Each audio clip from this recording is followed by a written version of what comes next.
नमस्कार, आप देख रहे हैं दूरदर्शन किसान। खेती और किसानी से जुड़ी नवीनतम जानकारियों के साथ इस खास कार्यक्रम में आप सभी का स्वागत। मैं हूं मुकुल शर्मा और आइए आपको बताते हैं क्या नया है आज के कार्यक्रम में। खरीफ विपणन सीजन 2020 और 21 के दौरान न्यूनतम समर्थन मूल्य का क्रियान्वयन। भारत में पिछले 8 दिनों से कोविड-19 के हर दिन 50,000 से कम मामले सामने आ रहे हैं और सक्रिय मामले और कम होते जा रहे हैं। सामाजिक सुरक्षा संहिता 2020 संहिता पर केंद्रीय श्रम मंत्रालय ने मसौदा अधिनियम को किया अधिसूचित। और MNRI ने कृषि क्षेत्र में अधिक सौर ऊर्जा उत्पादन को सक्षम बनाने के लिए PM कुसुम योजना का दायरा बढ़ाया। विज्ञान भवन में कृषि एवं किसान कल्याण मंत्री नरेंद्र सिंह तोमर और पंजाब के किसान संगठनों की मुलाकात। और अब समाचार विस्तार से। धान की खरीद में पिछले साल की तुलना में 21.27% से अधिक की वृद्धि देखी गई है कि MS खरीद प्रक्रिया के तहत आपको बता दें खासतौर से 52,781.42 करोड़ के MSP मूल्य की धान खरीद की गई है, जिसमें लगभग 24.02 लाख धान के किसान लाभान्वित हुए हैं। आइए इस बारे में और जानकारी के लिए नजर डाल लेते हैं इस खास रिपोर्ट पर। वर्तमान खरीफ विपणन सीजन यानी कि MS 2020-21 के दौरान सरकार ने अपनी मौजूदा न्यूनतम समर्थन मूल्य यानी MSP योजनाओं के अनुसार किसानों से MSP पर खरीफ 2020-21 फसलों की खरीद जारी रखी है। 14 नवंबर 2020 तक कुल 279,56,000 मीट्रिक टन से अधिक धान की खरीद के साथ खरीफ 2020-21 के लिए धान की खरीद पंजाब, हरियाणा, उत्तर प्रदेश, तेलंगाना, उत्तराखंड, तमिलनाडु, चंडीगढ़, जम्मू एवं कश्मीर, केरल, गुजरात और आंध्र प्रदेश जैसे राज्यों एवं केंद्र शासित प्रदेशों में सुचारू रूप से जारी है। पिछले वर्ष इसी अवधि के दौरान 230,52,000 मीट्रिक टन धान की खरीद की गई थी, यानी इस बार धान की खरीद में 21.27% से अधिक की वृद्धि हुई है। 279,56,000 मीट्रिक टन की कुल खरीद में से अकेले पंजाब ने 194,63,000 मीट्रिक टन का योगदान दिया है, जो कुल खरीद का 69.62% है। कुल 52,781 करोड़ 42 लाख रुपए MSP मूल्य के साथ वर्तमान KMS खरीद प्रक्रिया से लगभग 24,02,000 किसान अभी तक लाभान्वित हो चुके हैं। इसके अलावा राज्यों से प्रस्ताव के आधार पर खरीफ विपणन सीजन 2020 के लिए तमिलनाडु, कर्नाटक, महाराष्ट्र, तेलंगाना, गुजरात, हरियाणा, उत्तर प्रदेश, ओडिशा, राजस्थान और आंध्र प्रदेश राज्यों से मूल्य समर्थन योजना यानी PSS के तहत 45,10,000 मीट्रिक टन दलहन और तिलहन की खरीद के लिए मंजूरी दी गई थी। इसके अलावा आंध्र प्रदेश, कर्नाटक, तमिलनाडु और केरल राज्यों के लिए खोपरे यानी 12मासी फसल की 1,23,000 मीट्रिक टन की खरीद को भी मंजूरी दी गई।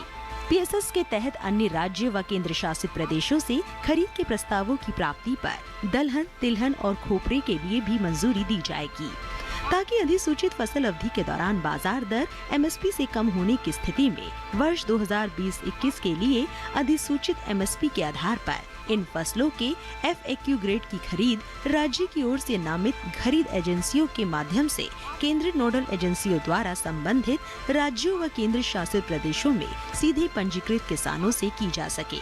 14 नवंबर 2020 तक सरकार ने अपनी नोडल एजेंसियों के माध्यम से 315 करोड़ 63 लाख रुपए की MSP मूल्य वाली मूंग, उड़द, मूंगफली की फली और सोयाबीन की 58,602.68 मीट्रिक टन की खरीद की, जिससे तमिलनाडु, महाराष्ट्र, गुजरात, हरियाणा और राजस्थान के 33,959 किसान लाभान्वित हुए। पिछले वर्ष की इसी अवधि में 33,976.48 मीट्रिक टन की खरीद हुई थी, यानी इस बार दलहन और तिलहन की खरीद में 72.48% की वृद्धि हुई है। इसी तरह 14 नवंबर 2020 तक कर्नाटक और तमिलनाडु के 3,961 किसानों को लाभान्वित करते हुए 52 करोड़ 40 लाख रुपए MSP मूल्य वाली 5,089 मीट्रिक टन खोपरे यानी 12मासी फसल की खरीद की गई, जबकि पिछले वर्ष इसी अवधि के दौरान 293.34 मीट्रिक टन खोपरे की खरीद हुई थी। खोपरे और उड़द के संदर्भ में अधिकांश प्रमुख उत्पादक राज्यों में दरें MSP से अधिक हैं। संबंधित राज्य व केंद्र शासित प्रदेश की सरकारें खरीफ की फसल दलहन और तिलहन के संबंध में आवक के आधार पर संबंधित राज्यों द्वारा तय की गई तारीख से खरीद शुरू करने के लिए आवश्यक व्यवस्था कर रही है। पंजाब, हरियाणा, राजस्थान, मध्य प्रदेश, तेलंगाना, आंध्र प्रदेश, महाराष्ट्र और गुजरात राज्यों में एमएसपी के तहत बीज कपास की खरीद प्रक्रिया सुचारू रूप से जारी है।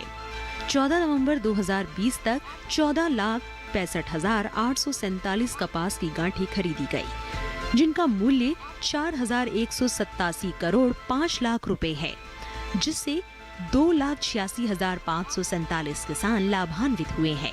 देश में लगातार 8 दिनों तक कोविड-19 के 50,000 से भी कम नए मामले सामने आए हैं। पिछले 24 घंटों में भारत में केवल 41,100 व्यक्ति कोविड से संक्रमित पाए गए। आइए जान लेते हैं कोविड-19 की ताज़ा स्थिति क्या रही देश में। भारत में लगातार 8 दिनों तक कोविड-19 के 50,000 से कम नए मामले सामने आए हैं। पिछले 24 घंटों में भारत में केवल 41,100 व्यक्ति कोविड से संक्रमित पाए गए। हर दिन सामने आने वाले नए मामले आखिरी बार 7 नवंबर को 50,000 से ज्यादा थे। विभिन्न जनसंख्या समूहों के बीच कोविड उपयुक्त व्यवहार के सफल प्रसार के अलावा ये प्रवृत्ति व्यापक महत्व रखती है, क्योंकि यूरोप और अमेरिका के कई देशों में हर दिन के कोविड मामलों की संख्या में अब भी वृद्धि देखी जा रही है। पिछले 24 घंटों में भारत में 42,156 नए लोग उपचार के बाद ठीक हुए हैं, जिसके कारण कोविड के सक्रिय मामलों में और कमी आई है। भारत में कोविड के 4,79,216 सक्रिय मामले देश के कुल संक्रमित मामलों का केवल 5.44% है। 15 राज्यों व केंद्र शासित क्षेत्रों में प्रति 10 लाख जनसंख्या पर कोविड के मामलों का आंकड़ा राष्ट्रीय औसत से कम यानी 6,387 है। हर 24 घंटे के चक्र में कोविड बीमारी से उभरने वालों की संख्या नए मामलों से ज्यादा है, जिससे रिकवरी दर बेहतर होकर 93.09% हो गई है। कोविड से अब तक कुल 82,05,728 लोग ठीक हो चुके हैं। कोविड से उबरने वाले मामलों और सक्रिय मामलों के बीच की खाई वर्तमान में लगातार बढ़ रही है। ये इस समय 77,26,512 है। कोविड से उबरने के 79.91% नए मामले 10 राज्यों व केंद्र शासित क्षेत्रों के हैं। 7,117 लोगों के कोविड से उबरने के साथ दिल्ली में सबसे ज्यादा लोग कोविड से उबरे हैं। केरल में ये संख्या 6,793 जबकि पश्चिम बंगाल में 4,479 है। नए मामलों में से 82.87% मामले 10 राज्यों व केंद्र शासित क्षेत्रों के हैं। मौतों के 23.5% नए मामले महाराष्ट्र के हैं, जहां 105 लोग मारे गए।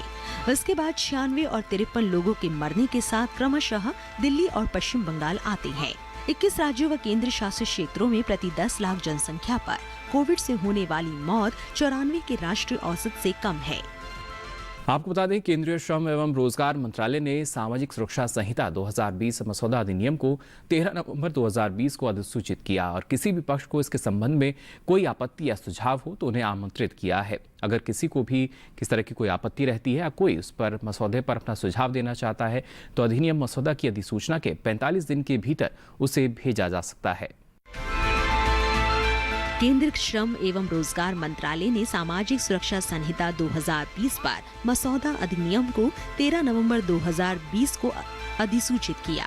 इसके संबंध में कोई आपत्ति या सुझाव है तो उन्हें आमंत्रित किया। अगर किसी को कोई आपत्ति है या कोई इस मसौदे पर अपने सुझाव देना चाहता है तो अधिनियम मसौदा की अधिसूचना के 45 दिन के भीतर उसे भेज सकता है। सामाजिक सुरक्षा संहिता 2020 के अंतर्गत संशोधित प्रावधान भवन निर्माण में लगे मजदूर, असंगठित क्षेत्र के कामगारों, टमटम कर्मी और प्लेटफॉर्म कामगारों के लिए विभिन्न प्रकार के सामाजिक सुरक्षा प्रावधानों में बदलाव होगा, जिसमें कर्मचारी भविष्य निधि, कर्मचारी राज्य बीमा निगम, ग्रेजुटी तथा मातृत्व लाभ से जुड़े बदलाव शामिल है। मसौदा नियम असंगठित क्षेत्र, टमटम कर्मी और प्लेटफॉर्म कामगारों को केंद्र सरकार के पोर्टल पर आधार की मदद से स्वतः पंजीकरण की सुविधा उपलब्ध कराएगा। श्रम एवं रोजगार मंत्रालय ने ऐसे पोर्टल को विकसित किए जाने के लिए पहले ही कदम उठाए हैं। इस अधिनियम के तहत सामाजिक सुरक्षा के प्रस्तावित लाभ प्राप्त करने के लिए असंगठित क्षेत्र या टमटम कर्मी या प्लेटफॉर्म कामगारों को चिन्हित योजना के विवरण के साथ पोर्टल पर पंजीकरण कराना होगा। ये अधिनियम अन्य निर्माण कामगारों को केंद्र सरकार और राज्य सरकार या राज्य कल्याण बोर्ड की चिन्हित वेबसाइट पर आधारित पंजीकरण की सुविधा उपलब्ध कराएगा। इन बदलावों के चलते भवन निर्माण में लगे मजदूर अगर एक राज्य से दूसरे राज्य में जाते हैं तो उन्हें सामाजिक सुरक्षा के सभी लाभ जिस राज्य में वो काम कर रहे हैं वहाँ पर प्राप्त होगा और ऐसे कामगारों को सामाजिक सुरक्षा के लाभ उपलब्ध करवाने की जिम्मेदारी उस राज्य के भवन निर्माण कर्मी कल्याण बोर्ड की होगी। इन नियमों में ऐसे मजदूरों के लिए भी ग्रेजुएटी के प्रावधान किए गए हैं जिन्हें निर्धारित अवधि के लिए रोजगार उपलब्ध कराया जा रहा है। और इसके साथ ही फिलहाल यहाँ वक्त हो चला एक छोटे से ब्रेक का। जल्द हाजिर होंगे, आप बने रहिए दूरदर्शन किसान पर। ये कामयाबी है अन्नदाता की, ये कहानी है खेत और खलिहानों की। कैसे करें अपने पशुओं की देखभाल, जानिए गांव-गांव के किसानों का हाल। देखिए गांव किसान सोमवार से शुक्रवार दोपहर 12:05 पर।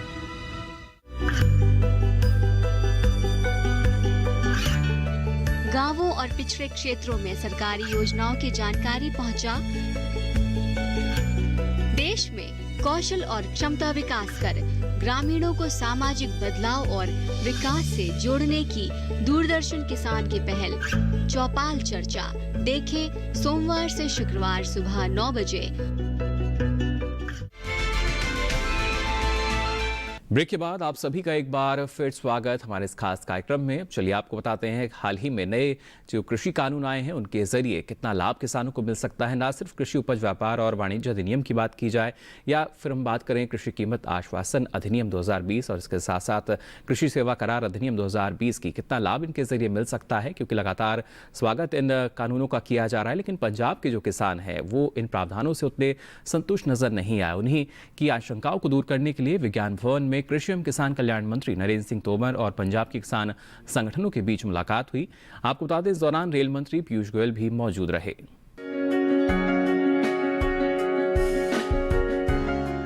माननीय कृषि मंत्री श्री नरेंद्र सिंह तोमर, माननीय रेलवे मंत्री श्री पीयूष गोयल और वाणिज्य और उद्योग राज्य मंत्री श्री सोम प्रकाश ने 13 नवंबर 2020 को नई दिल्ली के विज्ञान भवन में पंजाब के किसान संगठनों के प्रतिनिधियों के साथ बातचीत की। शुरुआत में माननीय कृषि मंत्री ने पंजाब के किसान संगठनों के प्रतिनिधियों का हृदय से स्वागत किया। किसानों को सशक्त बनाने के लिए कृषि क्षेत्र में किए गए सुधारों की जानकारी दी। पंजाब के किसानों की आज बैठक भारत सरकार ने आमंत्रित की थी।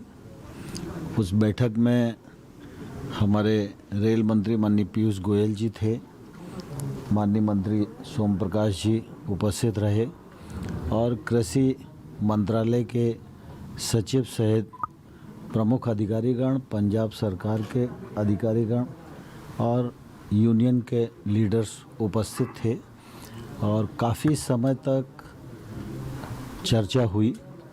चर्चा सार्थक ही हुई, अच्छे माहौल में हुई। उनके जो मुद्दे थे उन पर सरकार के विचार और उनके मुद्दों में निश्चित रूप से काफ़ी दूरी थी, लेकिन हम लोगों ने कहा है कि चर्चा ये जारी रहेगी और उन सब को आश्वस्त किया है कि सरकार ने जो नए बिल लाए हैं उनसे एमएसपी और एपीएमसी दोनों प्रभावित नहीं होती हैं।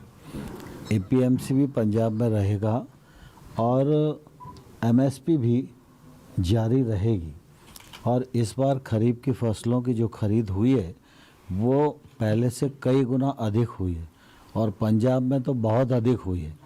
इसलिए किसी के मन में कोई शंका और अविश्वास नहीं होना चाहिए और भारत सरकार ने रबी की एमएसपी भी बुआई से पहले ही घोषित कर दी है और लगातार मोदी जी के नेतृत्व में कृषि की समृद्धता के लिए और किसान की आमदनी दोगुनी करने के लिए भारत सरकार पूरी तरह प्रतिबद्ध है। इस बात पर जोर दिया गया कि ग्रामीण अर्थव्यवस्था को बढ़ावा देने के लिए भारत सरकार की सर्वोच्च प्राथमिकता हमेशा कृषि ही रही है। आत्मनिर्भर भारत पर विशेष ध्यान के साथ सरकार किसानों का कल्याण करने के लिए कई उपाय कर रही है। नए कृषि अधिनियम न केवल किसानों को लाभकारी मूल्य पर अपनी उपज बेचने की स्वतंत्रता प्रदान करेंगे, बल्कि किसानों के हितों की भी रक्षा करेंगे। बातचीत के दौरान माननीय मंत्री जी ने किसान संगठनों के प्रतिनिधियों को ये भी बताया कि एमएसपी पर कृषि उपज की खरीद तथा मंडी प्रणाली पहले जैसे ही जारी रहेगी। नए कृषि अधिनियम किसानों को बेहतर सेवाएं प्रदान करने के लिए मंडियों को प्रोत्साहित करेंगे। जहाँ तक रेल का सवाल है, माननीय रेल मंत्री जी उनके साथ उपस्थित थे और रेल मंत्री जी ने भी ये बताया कि जैसे ही माहौल आप अनुकूल दोगे तो हम उसी समय ट्रेन चलाने के लिए तैयार हैं। अब इस मामले में पंजाब सरकार, सारी यूनियंस, उनको विचार करना है। मुझे लगता है इसके बाद वो लोग बैठने वाले होंगे, लेकिन भारत सरकार किसानों की दृष्टि से भी और यातायात की दृष्टि से भी कहीं भी अदुविधा में नहीं है और पूरी तरह तैयार है। जैसे ही अनुकूलता मिलेगी अपना काम प्रारंभ करेंगे। किसान संघों के प्रतिनिधियों ने नए कृषि अधिनियमों पर अपने विचार व्यक्त किए। किसान प्रतिनिधियों को सरकार द्वारा किसानों की आय बढ़ाने और ग्रामीण क्षेत्रों में युवाओं के लिए रोजगार अवसरों का सृजन करने के लिए कृषि अवसंरचना कोष तथा 10,000 किसान उत्पादक संगठनों का गठन करने जैसी कई अन्य पहलों से भी अवगत कराया गया। बातचीत के दौरान किसान कल्याण से संबंधित विभिन्न मुद्दों पर विस्तार से चर्चा की गई। साथ ही ये भी आश्वासन दिया गया कि भारत सरकार किसानों के हितों की रक्षा करने के लिए सदैव प्रतिबद्ध है।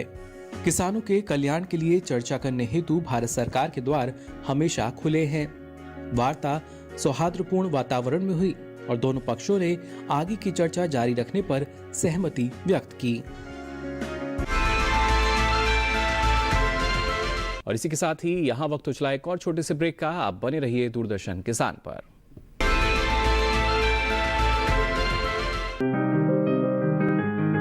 बीमारियों से कैसे बचेगी फसल,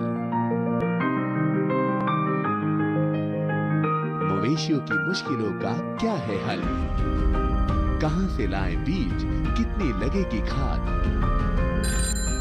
किसानों के हर फोन का विशेषज्ञ देंगे जवाब।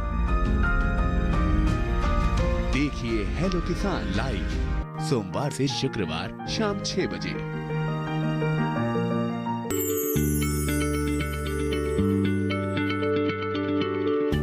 क्या आप किसी बीमारी से परेशान हैं? चाहते हैं डॉक्टर की सलाह? तो हम हैं आपके साथ, बताएंगे आपको जीने की राह। समस्याएं आपकी, समाधान देश के मशहूर विशेषज्ञों के। घर बैठे बात करें देश के जाने माने डॉक्टरों से। हमारे लाइव प्रोग्राम स्वस्थ किसान में हर शनिवार शाम 6 बजे से 7 बजे तक। ब्रेक के बाद आप सभी का एक बार फिर स्वागत। और आइए अब कार्यक्रम में आगे बढ़ते हैं। देखते हैं पद्मश्री से सम्मानित किसान की एक सफलता की ये गाथा।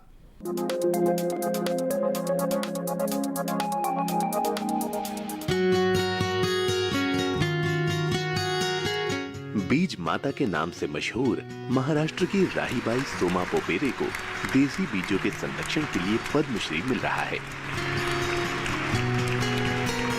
जिला कुंभालने के अंबेडकर नगर की रहने वाली राहीबाई ने अपने कच्चे घर में बीज बैंक बना रखा है। उनके पास दाल, मोटे अनाज और तिलहन के पुराने देसी बीजों के भंडार हैं। वो संस्थाओं की मदद से इसे किसानों को देती हैं। कुंभालने जिले की गिनती महाराष्ट्र के अति पिछड़े जिलों में होती है। राहीबाई यहाँ के किसानों को बिना किसी रसायन के प्रयोग की खेती सिखाती हैं और उन्हें पुराने बीजों से होने वाले फायदों के बारे में बताती हैं। उनका मानना है कि देसी बीजों से ही किसानों का भला हो सकता है, क्योंकि इसके लिए बस हवा और पानी की जरूरत होती है। वो अभी 35,000 किसानों के साथ काम करती हैं और इनके सहेजे गए बीजों में 32 फसलों की खेती हो रही है। समाचार एजेंसी पीटीआई से बातचीत में उन्होंने बताया कि 20 साल पहले जब उन्होंने पुराने बीजों को सहेजना शुरू किया था, तब उनके घर वाले उनके ऊपर हंस रहे थे। लेकिन उन्होंने घर में मना कर दिया था कि बाजारों में मिलने वाले हाइब्रिड बीज से वो खेती नहीं करेंगे और न ही उस फसल को खाएंगे। वो आगे कहती हैं कि 12 साल की उम्र में उनकी शादी हो गई थी। वो कभी स्कूल नहीं गई, लेकिन खेती के नए तरीके सीखना चाहती थी। शुरू में सब्जियों की खेती पुराने बीजों से शुरू की। तब लोग कहते थे कि इससे कुछ पैदा नहीं होगा। पिछले साल बीबीसी ने राहीबाई को दुनिया भर में प्रेरणादायक और प्रभावशाली 100 महिलाओं की सूची में स्थान दिया था। राहीबाई पीटीआई से कहती हैं कि विश्वास करिए, हम जो इतना बीमार हो रहे हैं उसके लिए हमारा जहर युक्त खाना ही जिम्मेदार है। हम इतना उगा सकते हैं जिससे हमारा काम चल जाएगा। इसीलिए हमें खेती की पुरानी पद्धति और देसी बीजों की ओर लौटना होगा। उनके यहाँ जो लोग ट्रेनिंग के लिए आते हैं उन्हें भी वो यही सिखाती हैं।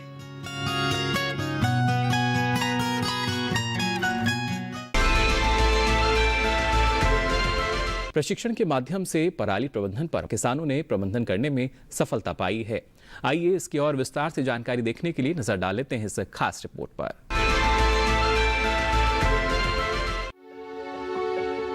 दरअसल पराली जलाने की बड़ी समस्या दिल्ली, पंजाब, हरियाणा और पश्चिमी उत्तर प्रदेश में देखने को मिलती है और यहीं का धुआं दिल्ली को अपनी चपेट में लेता है। इसलिए सरकार इन सीटू फसल अवशेष प्रबंधन में इन्हीं राज्यों पर ज्यादा ध्यान दे रही है। ये ऐसी योजना है जिसमें खेत के अवशेष खेत में काम आ जाते हैं और अगली फसल के लिए उपयोगी भी साबित होते हैं। जाहिर है, जब खेत के अवशेष खेती के ही काम में ले लिए जाएंगे तो वायु प्रदूषण अपने आप कम हो जाएगा।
से संबंधित मशीनें मुहैया कराने के लिए 1152 करोड़ रुपए के बजट का प्रावधान भी किया है। किसानों को 80% की सब्सिडी पर पराली प्रबंधन की मशीनें दी गई हैं।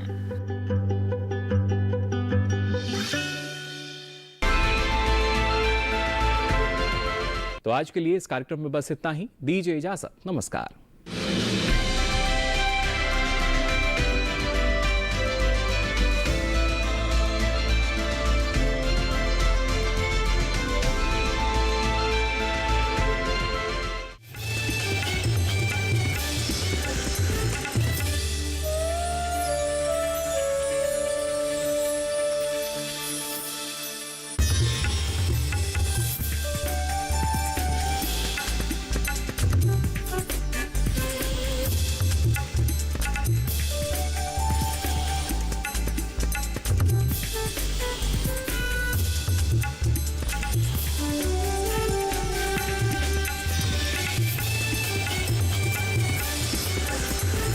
डीडी किसान।